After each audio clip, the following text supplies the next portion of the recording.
Chapter 8. At 5 o'clock the two ladies retired to dress, and at 6:30 Elizabeth was summoned to dinner. To the civil inquiries which then poured in, and amongst which she had the pleasure of distinguishing the much superior solicitude of Mr. Bingley, she could not make a very favourable answer. Jane was by no means better. The sisters, on hearing this, repeated 3 or 4 times how much they were grieved, how shocking it was to have a bad cold, and how excessively they disliked being ill themselves, and then thought no more of the matter, and their indifference towards Jane, when not immediately before them, restored Elizabeth to the enjoyment of all her original dislike. Their brother, indeed, was the only one of the party whom she could regard with any complacency. His anxiety for Jane was evident, and his attentions to herself most pleasing, and they prevented her feeling herself so much an intruder as she believed she was considered by the others.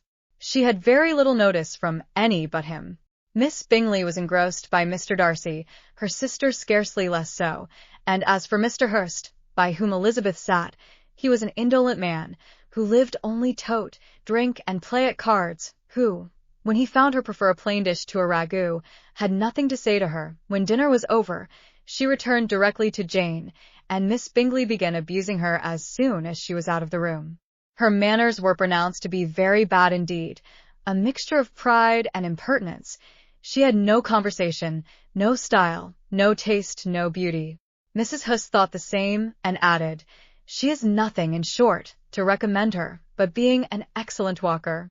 I shall never forget her appearance this morning. She really looked almost wild." "She did indeed, Louisa. I could hardly keep my countenance. Very nonsensical to come at all. Why must she be scampering about the country? Because her sister had a cold. Her hair so untidy, so blousy,